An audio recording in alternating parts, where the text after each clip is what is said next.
edu.ca, inspiring great minds. Hello and welcome to another segment brought to you by FAS-T Education Consulting. I'm your host, Ali Satchu, and in this video, we are going to talk about tips to prepare you for your day-to-day in Canada. The goal here is to make your transition easier and a lot more fun, so let's get right into it. First up is what currency and how much should I carry with me? It is always a good idea to carry a few Canadian dollars with you as well as some US dollars on your way to Canada. The US currency will come in handy at airports you might transit at, while the Canadian dollars will come in handy in case of an emergency when you get here.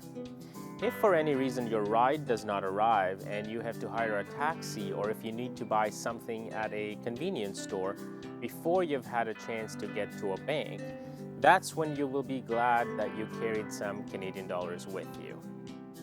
Speaking of currency, next up is banking features on your debit or your credit card.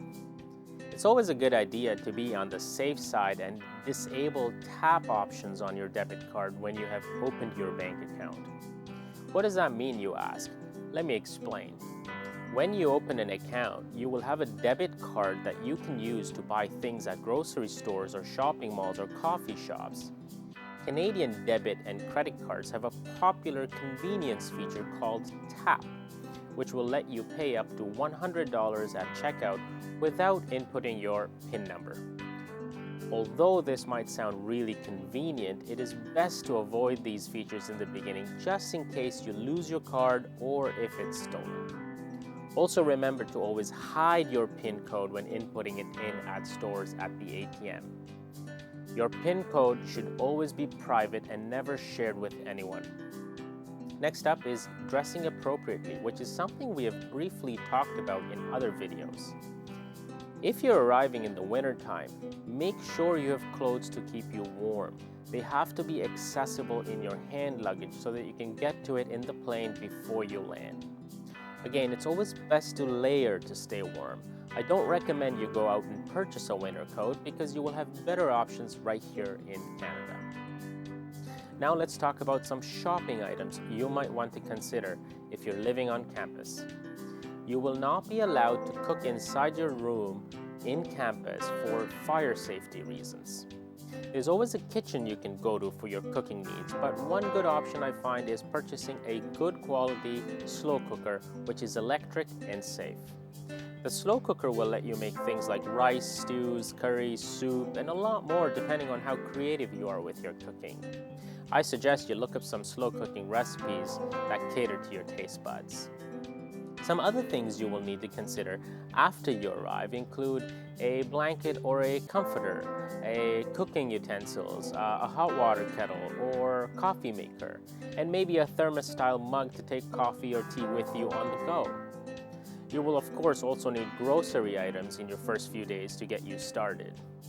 Since we're talking about items you will need, let's look at the next tip, which is sharing some of these items with your roommate. The best advice I can give you is to keep your food and grocery expenses separate, but you may want to discuss sharing utensils or small appliances. This way, you might purchase a few things and they can borrow, and they might purchase a few things that you can borrow. For example, you might buy a kettle, they might buy the toaster, and so on. Depending on your style, you might want to share everything or separate everything. I recommend that you ask your roommate to have an open conversation before the two of you move in so that you have discussed these rules before they end up causing any misunderstandings. It's always best to get to know each other first, and if things don't work out, ask for another formal discussion to adjust the rules. In fact, why not set one up to regroup after the first month or two before things go out of hand?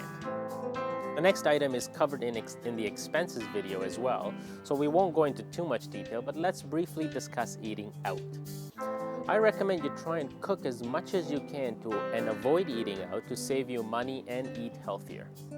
Eating out can cost anywhere from $8 to $15 a meal and can add up to $500 plus a month.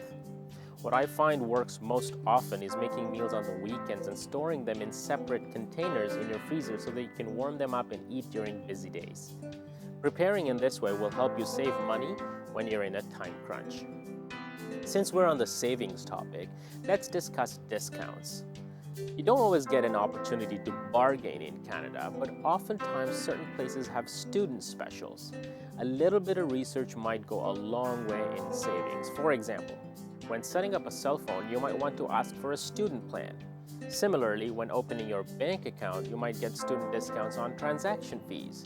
There's also a monthly bus pass, usually available on campus for students at a slightly discounted rate.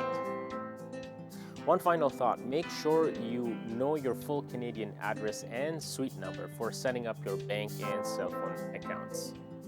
We will wrap up here, and perhaps I will do another video in the future with more tips for you to help you transition to Canada.